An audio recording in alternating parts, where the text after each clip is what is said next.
વિદ્યાર્થી મિત્રો, હું શ્રીમાળી તૃપ્તિ ફરી એકવાર તમારું સ્વાગત કરું છું આજના તદ્દન નવા વિડીયોમાં।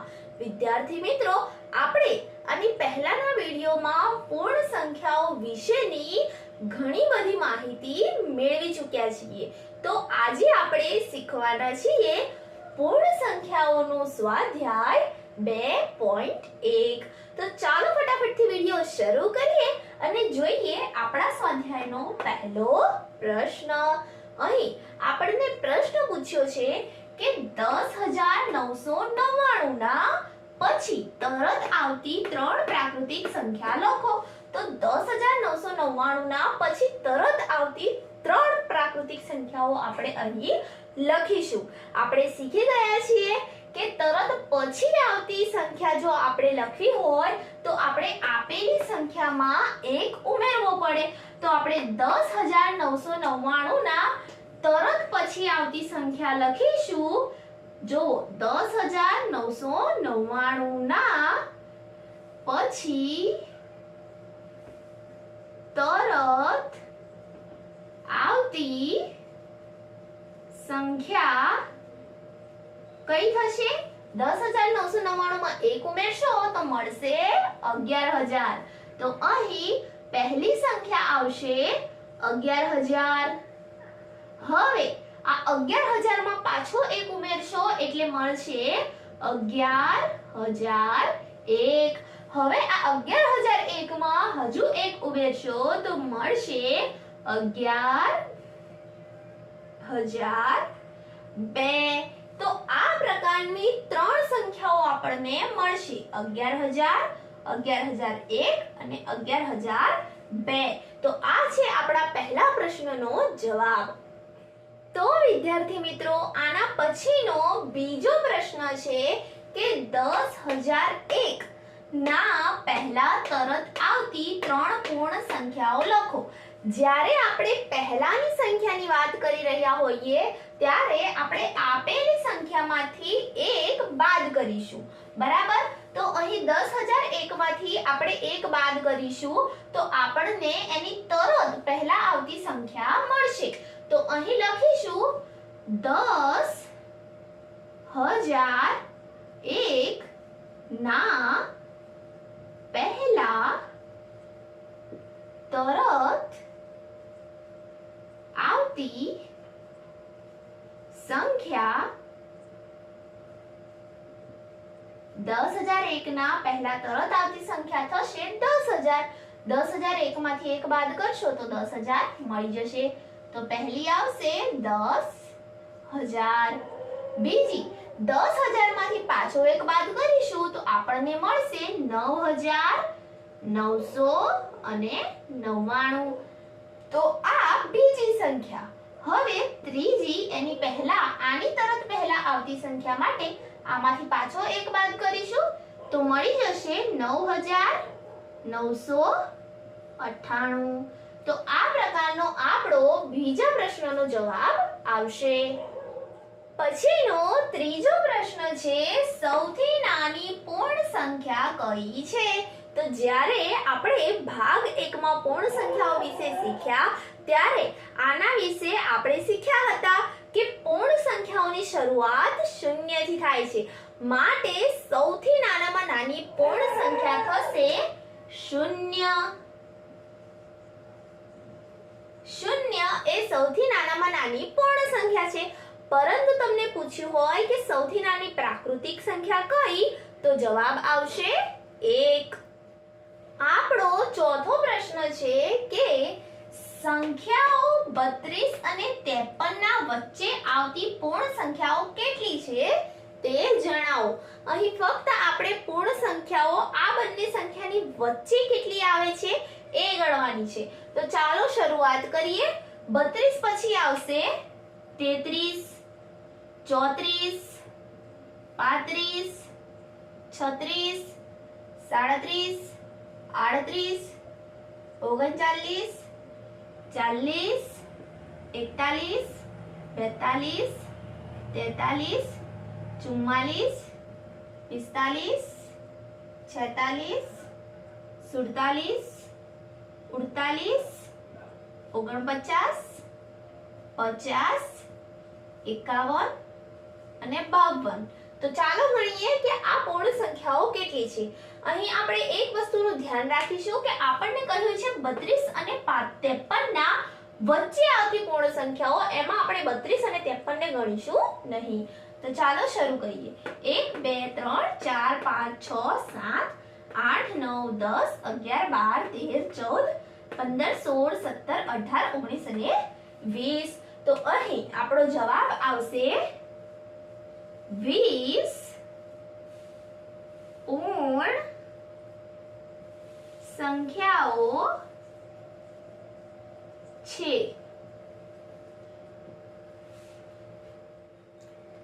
તો વિદ્યાર્થી મિત્રો, આના પછીનો આપણા સ્વાધ્યાયનો પ્રશ્ન 5 છે. નીચે આપેલી સંખ્યાઓના પછી તરત આવતી સંખ્યા જણાવો. તો પહેલું એ આપ્યું છે 24,40,701. તો આના પછીની તરત આવતી સંખ્યા આપણે શોધવી હોય તો આ જે રકમ છે 24,40,701, એમાં આપણે 1 ઉમેરી દઈશું. 1 ને 1 2 0 7 0 4 4 2. તો જવાબ આવી જશે 24,40,702. પછીનું બીજું છે 1,01,99. તો આમાં પણ આપણે એવું જ કરીશું, 1 ઉમેરી દઈશું. તો 1,01,99 માં 1 ઉમેરીશું તો એના પછી તરત આવતી સંખ્યા આપણને મળી જશે. 9 ને 1 10, 10 0 વધી પડી 1, 9 ને 1 10 0 વધી પડી 1, 1 ને 1 2 0 0 1. જવાબ મળી જશે આપણને 1,02,000. 199 પછી 200 આવે, 701 પછી 702 આવે. તો અહીં આપણો A નો જવાબ આવશે 24,40,702 અને B નો આવશે 1,02,000. અહીં આપણને C નંબરની સંખ્યા આપી છે 10,99,999. તો આની અંદર આપણે 1 ઉમેરીશું તો આના પછીની તરત આવતી સંખ્યા આપણને મળી જશે. તો 10,99,999 માં 1 ઉમેરીએ. 9 ને 1 10, 10 0 વધી પડી 1, 9 ને 1 10, 10 0 વધી પડી 1, 9 ને 1 10, 10 0 વધી પડી 1, 9 ને 1 10, 10 0 વધી પડી 1, 9 ને 1 10, 10 0 વધી પડી 1, 1 નો 1 અને અહીંયા 1. જવાબ આવી ગયો 11,00,000. 10,99,999 ના તરત પછી આવતી સંખ્યા છે 11,00,000. હવે આના પછી રકમ આપી છે 23,45,670. તો આની અંદર 1 ઉમેરીશું. 23,45,670. આની અંદર 1 ઉમેરીશું તો 0 નો 1 ના 1, 7 ના 7, 6 ના 6, 5 ના 5, 4 ના 4, 3 ના 3 અને 2 ના 2. જવાબ આવી ગયો 23,45,671. તો વિદ્યાર્થી મિત્રો, આના પછીનો આપણો સ્વાધ્યાયનો 6થો પ્રશ્ન છે. નીચે આપેલી સંખ્યાની તરત પહેલાની સંખ્યા જણાવો. જ્યારે આપણે પછીની સંખ્યા શોધવાની હતી ત્યારે આપણે જે તે સંખ્યાની અંદર 1 ઉમેરી દેતા હતા. હવે આપણે આના તરત પહેલાની સંખ્યા શોધવાની છે તો આપણે જે તે સંખ્યાની અંદરથી 1 બાદ કરી દઈશું.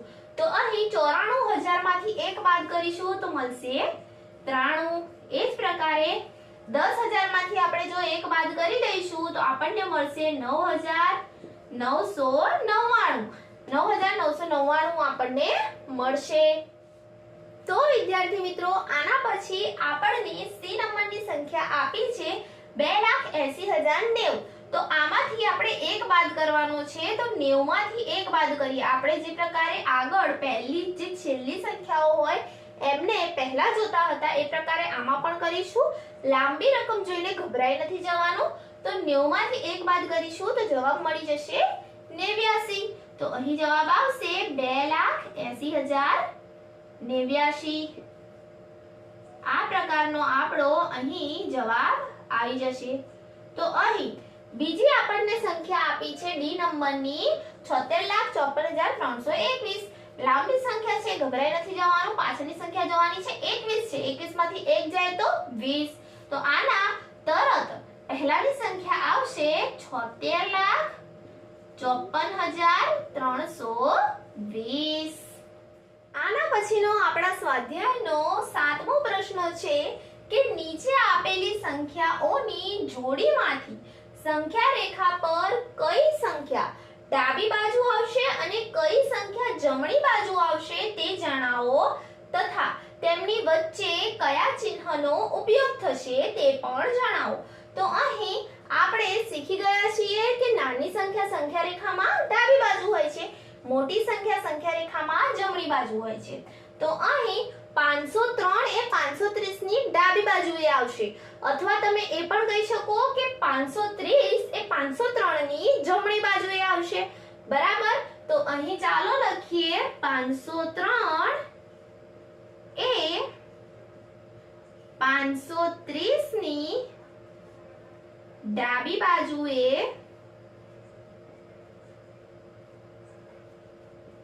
આવશે. આને આપણે કઈ રીતે દર્શાવીશું? 530 મોટા છે, 503 નાના છે, તો આમ લખી શકીએ 530 is greater than 503. બરાબર. આ બાજુ જોઈએ 370 અને 307 આપ્યા છે. તો નાની સંખ્યા એ ડાબી બાજુ, મોટી સંખ્યા એ જમણી બાજુ. તો આપણે લખી શકીએ કે 307 એ 370 ની ડાબી બાજુએ આવશે, અથવા તમે એ પણ લખી શકો કે 370 એ 307 ની જમણી બાજુએ આવશે. તો ચાલો લખીએ 307 એ 370 ની ડાબી બાજુએ આવશે,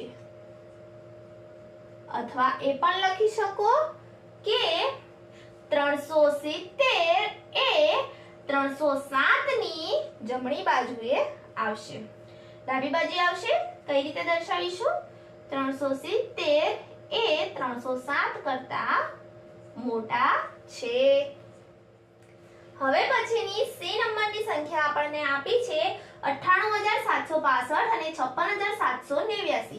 તો 98,765 મોટા છે, જમણી બાજુ આવશે. 56,789 નાના છે, તો ડાબી બાજુ આવશે. તો આપણે લખી શકીએ કે 56,789 એ 98,765 ની ડાબી બાજુએ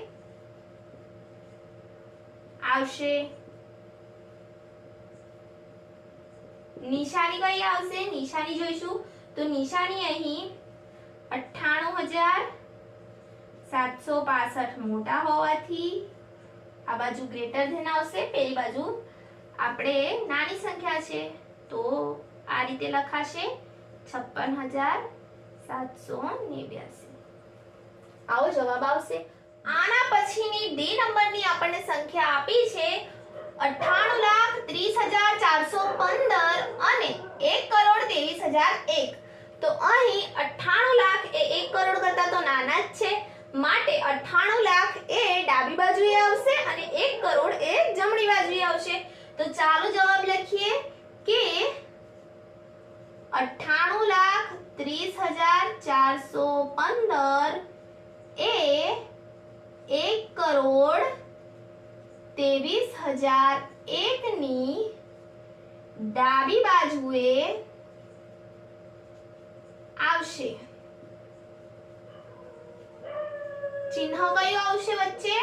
તો 98,30,415 નાના છે કોના કરતા?